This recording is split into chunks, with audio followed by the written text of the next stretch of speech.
Hola a todos, espero que se encuentren bien. Bueno, vamos el día de hoy. Bueno, primero veamos el calendario, a ver dónde estamos. Recuerden que estamos haciendo la clase asincrónica del viernes 25, que fue el viernes pasado, acá, ¿verdad? Para esta clase teníamos quiz. Este quiz se movió para acá, para el miércoles 30 de septiembre. Es un quiz súper corto, es teórico y lo que involucra es UML, nada más. Es un quiz que va a tener una duración de 20 minutos, más o menos, y lo vamos a hacer al final de la clase. Entonces, vamos a dar clase normal, digamos, una hora, y en los siguientes 20 minutos, pues entonces haremos el quiz, independientemente de la hora a la que termine la clase. Em, entonces tienen que ir a clase y apenas termina la clase ya les subo el quiz y ahí lo hacen. Todo bien. La otra cosa es que vean que acá tenemos esto de actividad 1. Esto se movió. Antes estaba para el miércoles 30 y ahora va a estar para el viernes 2 de octubre. ¿Esto cómo funciona? Bueno, esta actividad es algo que se va a tomar casi que toda la clase que vamos a dar ese día. Ese día pues no va a haber clase de materia, sino que lo que vamos a hacer es esta actividad. Eh, Tiene una preparación que es de parte de ustedes. Yo les doy una especificación de lo que se llama una preclase. Se las doy lo más pronto que pueda. Aún está en proceso ahí de definirse, em, pero se las doy lo más pronto que puedan. Es corta, solo tienen que leer un artículo ahí y preparar algunas otras cositas. Entonces, si por ejemplo se las doy el miércoles 30, todavía daría tiempo, pero se las va a intentar dar lo más pronto posible. Entonces, tiene una preclase, tiene una clase, que es la que vamos a hacer este día, que es una actividad en grupos de 4, y después tiene lo que se llama una postclase, em, que básicamente vamos a aplicar unos aspectos de coevaluación entre ustedes. Entonces, se van a evaluar unos a otros, vamos a hacer algunas otras cosillas ahí. Esto es parte de los procesos que tiene la carrera para evitar y darle un toque de cambio a la idea de clases magistrales en la cual el profesor explica, los alumnos copian, hacen ejercicios y ya. Esto es un toque diferente, se llama aula invertida. Eso significa que son ustedes los que van a desarrollar los temas, los que los van a hacer y así. Entonces, van a ver que va a estar interesante. Y bueno, esperamos que les guste, que puedan aprovecharla. También recuerden que esto es evaluado. Esto viene en la rúbrica de evaluación. Entonces es importante que asistan y que le pongan bastante. Vamos a ver, son 4 actividades las que vamos a hacer. Todas tienen dinámicas parecidas. Y bueno, la otra cosa es que por acá se nos empieza a asomar ya el proyecto 1. Lo vamos a dejar en semana 6. Por acá. Lo vamos a dejar en esta semana. Y pues aún no está definido qué es el proyecto, pero el cronograma a partir de este punto, del viernes 6 de octubre, viernes 9 de octubre, ya se nos empieza a poner apretado. Tenemos todo esto, uy, tenemos todo esto para desarrollar acá no, perdón, es a partir de este viernes. Tenemos todo eso para desarrollar el proyecto 1.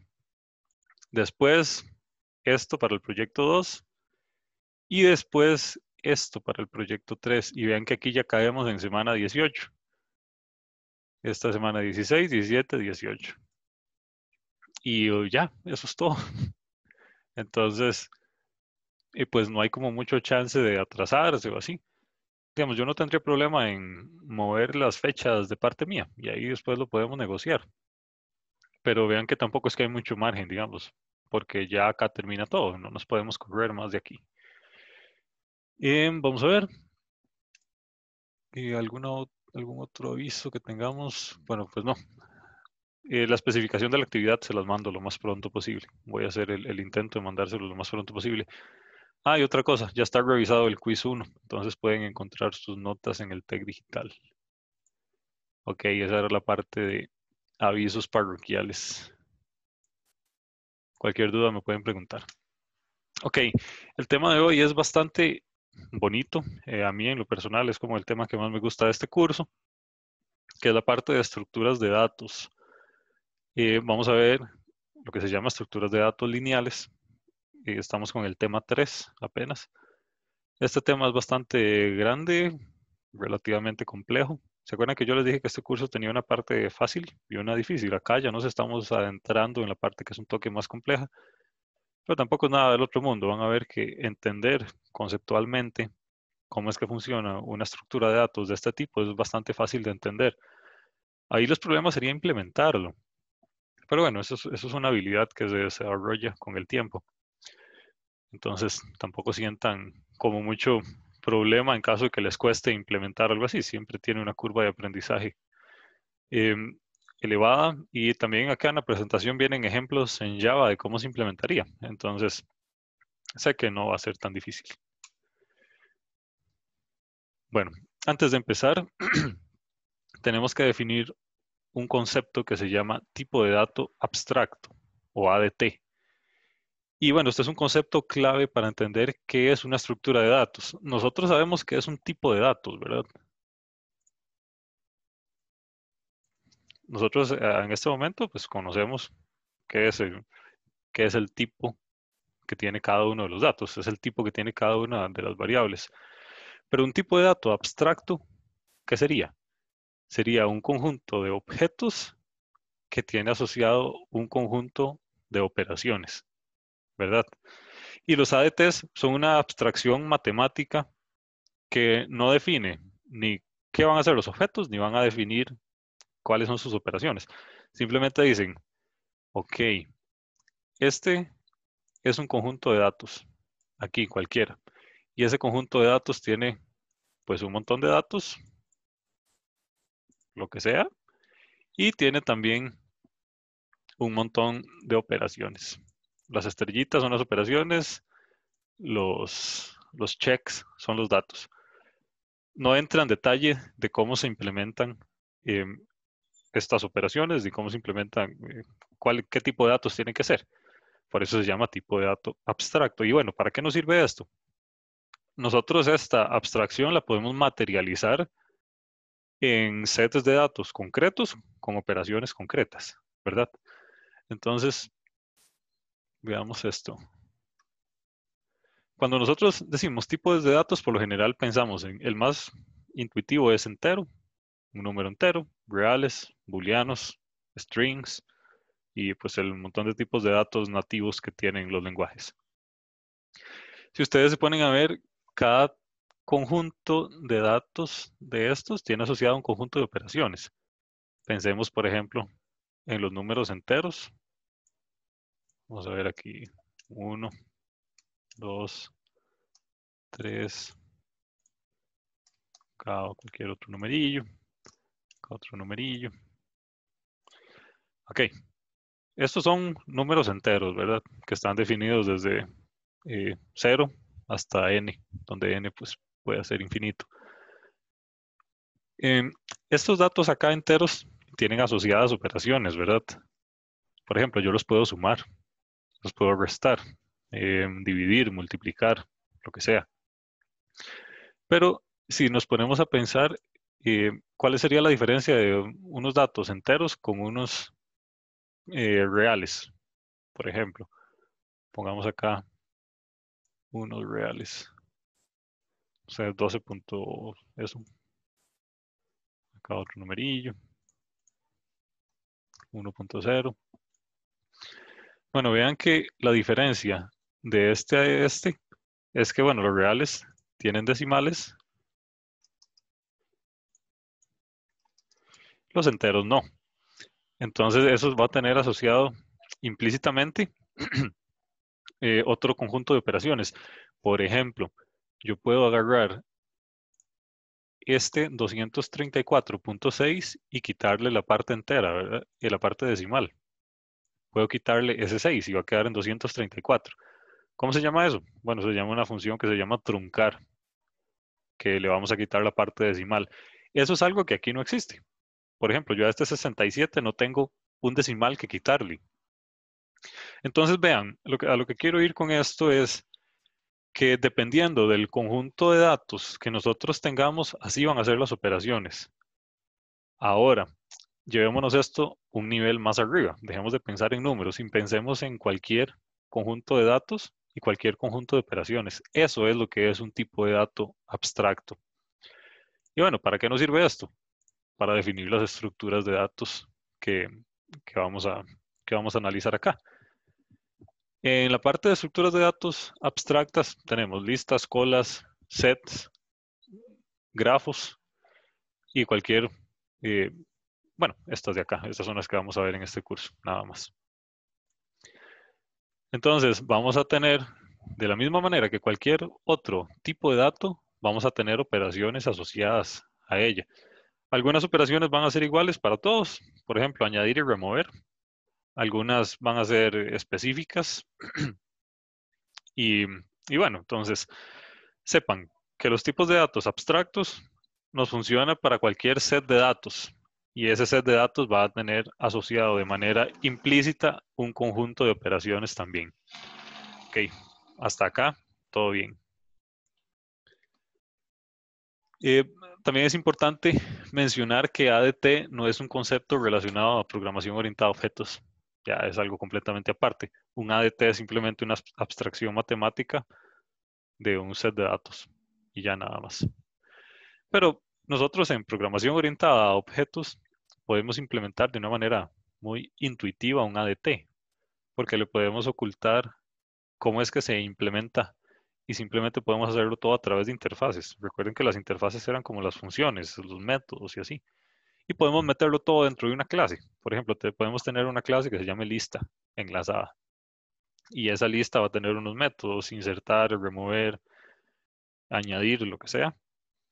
Entonces, vean cómo una clase puede englobar un ADT. Entonces, tiene ahí como un match uno a uno entre un tipo de dato abstracto y programación orientada a objetos. Sin embargo, una cosa es independiente de la otra. ¿Ok? Bueno, em, la primera estructura de datos lineal que vamos a ver se llama reglos y es lo que conocemos ya heredado del curso anterior. ¿Qué, cómo lo podemos ver? Bueno, es como una lista de Python, básicamente. Entonces, si nos vamos a memoria, bueno, acá es cómo se declara un arreglo. Vemos que dice, este es un arreglo de enteros llamado A. ¿Cómo sabemos que es un arreglo? Por estos paréntesis de aquí, paréntesis cuadrados. También se puede declarar así, va a funcionar igual. También se puede declarar como esta de aquí abajo o como esta. ¿Cuál es la diferencia entre uno y otro? Estas dos primeras son iguales, es exactamente igual. Esta de aquí abajo estamos diciendo que va a crear un arreglo de enteros de tamaño 10. No sabemos cuáles son los elementos de este arreglo, solo sabemos que es de tamaño 10. En este caso, no estamos especificando el tamaño, pero estamos especificando cuáles son los elementos de ese arreglo. Hay un 5, un 4, un 2 y un 1 y van a estar en esta posición. En la posición 0 va a estar el 5, en la posición 1 va a estar el 4, en la posición 2 va a estar el 2, en la posición 3 va a estar el 1, nada más. Y sabemos de manera implícita que este es un arreglo de 4 elementos, porque tiene 4 elementos, nada más. Eso es lo que sabemos. Entonces vean que esto se parece mucho a las listas de Python, que en el fondo son un arreglo. ¿Cómo se puede acceder? Igual que siempre. Eh, Tiene elementos y nada más, accedemos por el elemento, ya sea del 0 a n, donde n es el tamaño. Estos arreglos son muy simples de crear, ya vienen implícitos en el lenguaje, pero tienen sus desventajas. Solo debemos usarlo cuando el tamaño de datos es pequeñito. No puede extenderse muy grande porque tiene ciertas implicaciones en memoria. Entonces, veamos cómo se vería la memoria de un arreglo de esto. Supongamos que este cuadrito acá, que nos quedó perfecto, es la memoria de nuestro sistema. Vamos a ver, memoria. Ok, nosotros podemos pensar la memoria como si fuera un conjunto de celdas, así.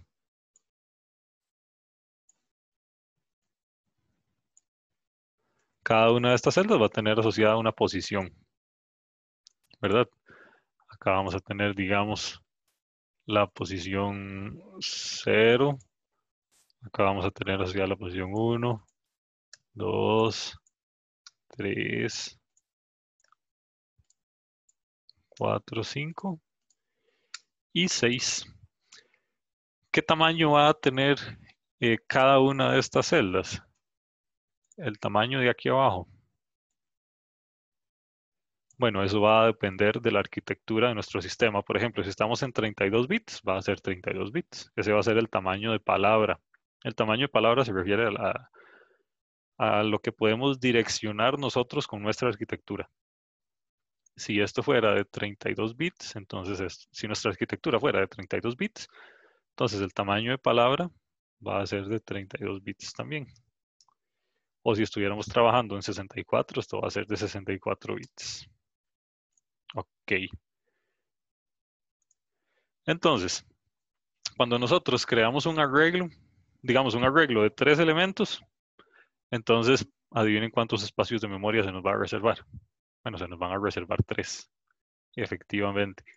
Entonces, estos rojos de acá va a ser los espacios reservados para nuestro arreglo de tamaño 3. Y tiene una particularidad que siempre tienen los arreglos, y es que siempre se reserva por bloque. Eso significa que mi arreglo de tamaño 3 siempre va a tener 3 pedacitos de memoria seguidos, adyacentes se llama.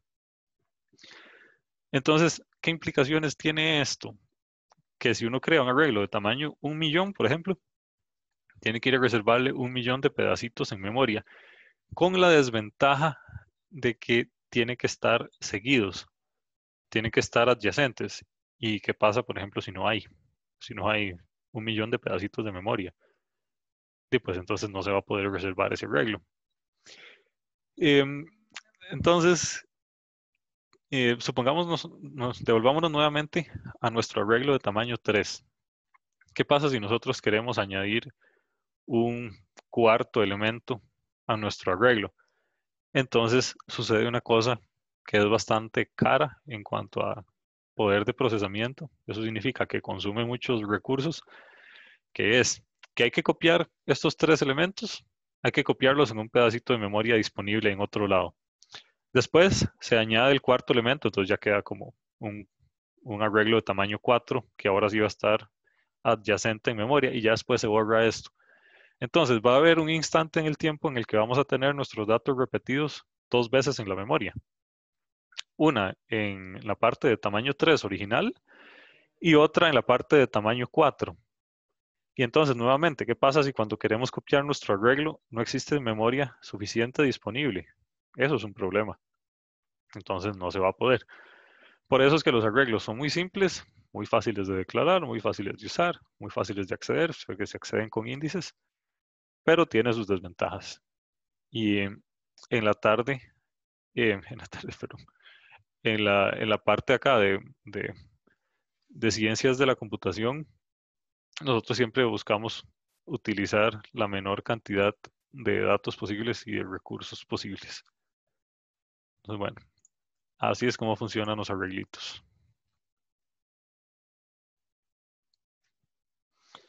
Ahora, una versión mejorada, digamos, de nuestros arreglos se llama matrices, que básicamente es un arreglo de arreglos. Así es como se declara. Tenemos aquí el tipo de dato. Por acá estamos trabajando con enteros. Pues esto podría ser doble, podría ser float, podría ser lo que sea. Entonces, acá es como le decimos el tamaño. Va a ser de 5 filas por 4 columnas. Y ya eso es todo. Ahí está, filas, columnas. Siempre es así, siempre es filas, coma, columnas. No he visto un lenguaje en el que esto sea al revés, que sea columnas, coma, filas. Entonces recuerden, El primer dato siempre es filas y el segundo siempre es columnas. Siempre que se accede a un array va a ser así. Y a una matriz, perdón, va a ser así. Y pues ya eso es una lista. Es un arreglo de 2 dimensiones y ya. O pueden verlo también como un arreglo de arreglos. Ok, ahora ya venimos con la parte más interesante de nuestra clase de hoy, que son las listas enlazadas. Esta es una estructura de datos que no está necesariamente adyacente en memoria. Entonces, si recordamos el dibujito de nuestra memoria de hace un rato, ¿se acuerdan que yo les dije que los arreglos reservaban la memoria de manera adyacente, de manera seguida? Acá con las listas enlazadas no. Podría tener el nodo 1 en la posición 0, el nodo 2 en la posición 100, el nodo 3 en la posición 30. Y entonces, acá pues ya esto nos simplifica mucho las cosas, porque insertar, o bueno, cambiar el tamaño de la lista, pues simplemente es agregar un nodito en algún otro lado de la memoria donde haya campo y ya. Y hacer una referencia a que ese nodo existe. Eliminar un elemento es súper sencillo también, porque simplemente eliminamos ese pedacito de memoria y ya. Entonces, eh, las listas enlazadas también tienen la particularidad de que, pues van a ver que es mucho más difíciles de implementar que una lista simple. Perdón, que una lista simple no, que un arreglo, porque no le, ya no viene implícita en el lenguaje, sino que nosotros la tenemos que construir. Aunque bueno, existen ciertos lenguajes que traen algunas facilidades para crear estas estructuras de datos, pero no son todos. Acá el número de elementos no está fijo, la lista crece y disminuye bajo demanda. Entonces, uno puede agregar o eliminar nodos dependiendo de cómo lo quiera. Podría ser una lista de tamaño 1 o una lista de tamaño 1.000.000 y pues todo va a funcionar bien.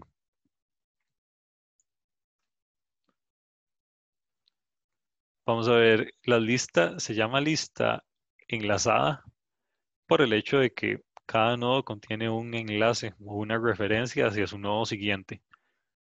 Entonces, de esta manera nosotros sabemos cuál va a ser el orden de la lista, porque sabemos que no está seguida en memoria. No es tan fácil como leer la posición siguiente en memoria, sino que nosotros en cada uno de los nodos tenemos una referencia hacia el otro nodo. Ya ahorita vamos a ver un dibujito. Entonces, nada más es para que sepan que por eso es que se llama lista enlazada. Y cada nodo está compuesto de dos cosas. Una es el dato que guarda y otra es la referencia al siguiente nodo. Y bueno, ustedes se pueden preguntar, ¿qué va a pasar con el último nodo? Ese nodo no apunta a nada, apunta ahí al vacío, nada más. Esto es como se ve un nodo. Y esto es súper importante que lo tengan claro, porque este es el dibujito como oficial de cómo es que se ve un nodo. Vemos que lo que dice A0 es el dato que estamos guardando. Y la parte de la derecha es la referencia hacia el siguiente nodo. Esta es una dirección en memoria, la parte de la derecha. Entonces nos dice en qué posición de la memoria está el siguiente dato. El siguiente nodo, y vean que el nodo final apunta a, a nada, por cierto. Acá hay una anotación interesante. Este simbolito de acá en circuitos electrónicos significa tierra. Entonces, vamos a hacer un dibujito y un circuitito electrónico. No sé, supongamos que tenemos acá una resistencia y esa resistencia está pegada a tierra. Y acá tenemos, digamos, 5 voltios. Ahí me quedó terrible la resistencia. Pero bueno, este simbolillo me extrañó mucho cuando lo vi acá, de hecho, porque esto es un concepto de electrónica, no de computación. Entonces, bueno, sepan que este simbolito lo van a ver por el resto de sus vidas. Y lo que se refiere es a tierra, o sea, 0 voltios. Ok. Entonces, bueno, recuerden, eh, así es como se ve un nodo y así es como se ve una lista enlazada. Se llama enlazada porque tiene un enlace hacia el siguiente nodo. Si nosotros elimináramos este enlace, pues no sabríamos cuál sería el siguiente nodo. Entonces, por eso es que se necesita. Ok, ahora, ¿Se acuerdan que yo les dije que cada ADT tenía asociado un conjunto de operaciones? En este caso, una de las operaciones es insertar un elemento a una lista. Supongamos que queremos insertar acá el elemento X a nuestra lista. ¿Qué es lo que tenemos que hacer? Es súper sencillo. Y vean que no tenemos que hacer movimientos en memoria, no tenemos que reservar nuevos espacios. Simplemente el elemento X se pone en algún punto de la memoria donde el sistema operativo quiera. Lo guarda en memoria y nosotros lo que hacemos es modificar nuestra lista original, que es esta de aquí arriba, para que la referencia del nodo A1 apunte hacia el nodo de X y ahora la referencia de X apunte hacia el nodo A2. Entonces, de esta manera es que añadimos un elemento a una lista. Súper sencillo, hacer un par de operaciones. Ahora, si queremos eliminar un elemento, pues el principio es el mismo, simplemente tenemos que actualizar las referencias. Eso es todo. ¿Qué pasa si yo quiero eliminar el nodo A2? Desde el nodo A1, que antes apuntaba a A2, ahora voy a apuntar a A3. Y pues eso sería todo. Ahora sí nuestra lista pierde un elemento. Después de esto, elimino ese pedazo en memoria, el que ya no necesitamos. Y eso sería todo. Vean que esto permite más escalabilidad que en el caso de, de los arreglos. Porque para añadir un elemento a un arreglo, ahí habría que ir a reservar un montón de memoria nueva, copiar los datos originales y así. En cambio aquí no, es súper sencillo. Ok, así es otra manera de dibujar nodos, un poco más compleja. Vemos que este nodo grandote de acá simplemente nos indica a partir de qué punto es que empieza nuestra lista.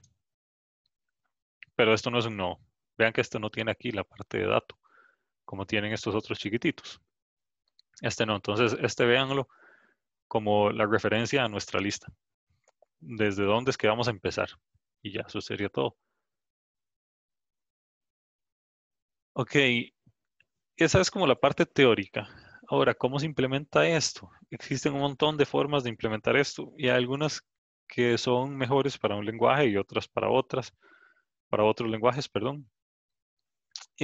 Acá en la presentación hay algunos ejemplos de cómo se ve la implementación de una lista enlazada en Java. Vemos que acá crean una clase llamado nodo, tiene eh, un dato, tiene un elemento que es el siguiente, que pues esto es lo que lo hace ser una lista enlazada. Tiene un dato y tiene una referencia al siguiente. Y acá pues tiene algunas operaciones. Obtener el dato, setear el dato, obtener el siguiente, setear el siguiente.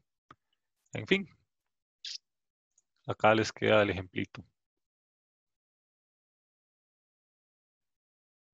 Bueno, acá hay otras operaciones como para saber si la lista está si está vacía, si este nodo está vacío, para obtener su tamaño, para insertar un elemento al inicio, para eliminar el primero. Entonces, lo que les recomiendo es que ustedes en sus casas intenten implementar una lista. Básicamente es copiar y pegar este código en su editor de texto y correrlo y empezar a hacer operaciones como insertar elementos, eliminar elementos. Por ejemplo, acá solo, vamos a ver si hay más. Ujú. Acá viene cómo insertar al inicio. ¿Qué pasa si yo quiero insertar en el medio? ¿Qué particularidades tiene? O si quiero eliminar un elemento X del medio, que eso no está implementado acá. Entonces, vean que este código es bastante sencillo. Entonces, utilizando esto como ejemplo, se podrían basar para implementar otros métodos que no estén acá. Acá viene cómo insertar un elemento al inicio. Bueno, un diagramita de cómo se ve insertar un elemento al inicio. Vemos que básicamente nuestra referencia, el head de nuestra lista, apunta hacia el nuevo elemento. Y ahora ese nuevo elemento, su referencia al siguiente, ahora apunta al 42, que era nuestro elemento original. Entonces, por eso aquí dice before insertion, aquí after insertion. Si queremos eliminar este 27, por ejemplo, simplemente nuestro head ahora va a apuntar al 94. Así. Y entonces ya este 27 no existe. Y bueno, acá pues viene lo mismo que vimos hace un rato con dibujitos de nodos. Acá viene con esta nueva nomenclatura. Acá viene más código de ejemplo de cómo implementar algunas otras operaciones, por ejemplo el find, cómo buscar un elemento dentro de la lista, eso es bastante útil, cómo eliminar un nodo. Y bueno, acá es donde quería llegar. Existen ciertos casos en los cuales nosotros tenemos que tener una referencia al último nodo, especialmente a la hora de insertar al final. Para no tener que recorrer toda la lista hasta llegar al nodo final, podemos tener una referencia directa del primero hacia el último. Entonces, eso se llama una lista enlazada con doble final. Eso significa que existen dos maneras de llegar al final. Una es esta de acá. Ah, bueno, acá están los dos. Una de recorrerla uno por uno y otra es del primero pasar al último de una vez. Entonces, por ejemplo, si queremos insertar un elemento acá al final, que es una operación súper común, en lugar de recorrer toda la lista uno por uno para encontrar cuál es el nodo final, simplemente desde el primer nodo apuntamos hasta el final y ya. Pero eso es una modificación a nuestra versión original, que era la versión sencilla, de la cual no tenía este link acá. Bueno, y acá viene nuevamente la implementación de este ejemplo que vimos ahora. Ahora, existe una cosa que se llama listas doblemente enlazadas. Viendo este dibujito de acá, una flecha para adelante y una flecha hacia atrás, ¿qué creen que sea la diferencia entre una lista doblemente enlazada y una lista enlazada solo por un elemento? Y bueno, básicamente es una lista que tiene dos, donde cada uno de sus nodos tiene dos referencias, una hacia adelante y otra hacia atrás. Eso es todo. Entonces veámoslo. Existe el primer elemento que, bueno, apunta al siguiente y apunta también al del final. Pero ahora analicemos estos noditos de acá. Por ejemplo, este que está en rojo. Vemos que ya ahora no tiene solo un next, sino que tiene también un previous. Entonces, ¿qué nos permite hacer esto? Nos permite recorrer la lista hacia adelante, como una lista normal, pero nos permite también devolvernos por el hecho de que tenemos una referencia hacia el nodo anterior. ¿Qué pasa con el primer elemento? ¿Cuál es el nodo anterior al primer elemento? Nadie. ¿Qué pasa con el último elemento? ¿Cuál es el siguiente? Nadie tampoco. Entonces, este es un excelente resumen de cómo se ve una lista doblemente enlazada. Ahora, ¿qué pasa cuando acá queremos insertar un elemento, por ejemplo? Insertar al inicio. Tenemos que hacer un montón de cosas. Bueno, una es crear el nuevo nodo. Y si vamos, en este caso estamos insertando al inicio, vean. Este antes era el primer nodo viejo. Este ahora va a ser el primer nodo nuevo. El anterior al nodo nuevo va a apuntar a nulo. Eso significa que no hay nadie anterior a él, porque ahora él es el primero. Ahora hacemos que el que antes era el primer nodo, ahora su nodo anterior va a ser nuestro nuevo nodo. Después hacemos que el next del nodo nuevo sea el este de acá, el de la derecha. Y apuntamos, actualizamos las referencias del head. Entonces, acá es lo mismo, un toque más complejo. Simplemente es cuestión de actualizar un montón de referencias. Tenemos que actualizar una, dos, tres, cuatro y cinco referencias a la hora de añadir este nuevo nodo. Si queremos insertar en cualquier posición pues va a suceder igual. Hacemos que la referencia del nodo de la izquierda apunte hacia el nuevo nodo y que este nuevo nodo apunte hacia el de la derecha. Y ya. Si queremos eliminar una posición, bueno, aquí ya la cosa es más fácil. Simplemente el anterior va a apuntar hacia el siguiente y el siguiente va a apuntar hacia el anterior. Y de esta manera eliminamos la referencia al nodo que borramos. Ahora, existe otro concepto que se llama lista circular. Que bueno, basado en este concepto de listas enlazadas y viendo este dibujito de acá, ¿cuál creen que es la particularidad? Pues es súper sencillo de entender. Básicamente es una lista, ya sea lista con una sola referencia o con dos referencias, en la cual el último elemento apunta de nuevo al primero. En caso de que fuera una lista doblemente enlazada, el primer elemento apuntaría hacia el del final. Entonces, es como agarrar una lista enlazada y hacerla circular. Entonces, ya no existe nodos que apuntan hacia nulo, ¿se acuerdan? Aquellos nodillos que apuntaban a tierra y ahora no apuntan a tierra, sino que apuntan al primer elemento. Y eso es una lista circular. ¿Cómo se, cómo se hacen las operaciones acá? Bueno, eso es básicamente lo mismo. Vean que siempre existe una referencia hacia algún punto de la lista. En este caso, como es circular, tenemos que definir si nuestro head, nuestra referencia, está en el primer nodo o está en el último nodo. En este caso está en el último. ¿Cómo se elimina un elemento? Bueno, igual se actualiza la referencia. El hecho de que sea circular es básicamente que tiene dos referencias ahí adicionales, pero de ahí en fuera, nada más. Acá viene cómo de eliminar estos dos, por ejemplo. Y así quedó. Vean, por ejemplo, esta lista es de un elemento, es una lista circular de un elemento. Entonces, tenemos un único nodo. El siguiente de ese nodo va a ser el mismo. Entonces, es perfectamente posible que existan listas circulares de un único elemento. Todo bien.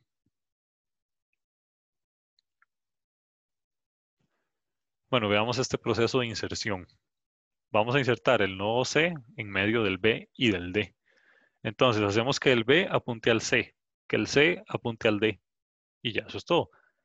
Esto es la ventaja de este proceso, de este tipo de listas, sobre los arreglos que vimos, los que conocemos hasta el momento. Esto es muchísimo más eficiente y recuerden que nosotros estudiamos ingeniería en computadores, entonces estos procesos de eficiencia en memoria y eficiencia computacional, pues nos son bastante útiles. Entonces, en un sistema real que ustedes estén haciendo, que se lo vayan a dar a un cliente y así, ustedes esperan que esté lo mejor posible. Entonces, muy probablemente sus implementaciones van a ser lo más óptimas posible, por lo tanto van a utilizar este tipo de estructuras de datos sobre otro tipo de estructuras de datos que aunque sea más fácil de crear y de usar, pues son un toque ineficientes y tiene sus implicaciones en memoria. Acá pues viene otro ejemplo de cómo insertar el elemento A en esta lista que antes estaba compuesta por B, C y D. Entonces, ¿qué es lo que se hace? Vean que vamos a insertar al inicio. Entonces, hacemos que el elemento final apunte hacia el nuevo nodo en lugar de apuntar hacia B, que era como lo hacía antes. Y hacemos que A apunte hacia B. Entonces, en resumen, este asunto de insertar elementos, eliminar elementos y actualizar elementos consta de un eje fundamental, que es actualizar referencias. ¿Qué referencias se debe actualizar eh, en este tipo de listas? Bueno, eso depende del tipo de lista. Si estamos en una lista circular, se actualiza de una manera. Si estamos en una lista simplemente enlazada, se actualizan de otra manera. Y pues así sucesivamente. ¿Cuándo se deben utilizar listas circulares? Bueno, cuando tengamos una aplicación que requiera acceder a ambos finales de una lista, ya sea al inicio o al final. También Si la lista está ordenada, es mucho más fácil encontrar el elemento mayor y realizar otro tipo de operaciones, por ejemplo, esta in between, para saber si un nodo está en medio de otros dos nodos o no. Y tiene ciertos aspectos de eficiencia para ciertas tareas específicas. Pero bueno, eh, la estructura de datos por excelencia es la lista simple, la lista que tiene solo una referencia que solo puede avanzar hacia adelante. A partir de ella es que se construyen otro montón de implementaciones, pero el eje fundamental siempre va a ser la lista simple.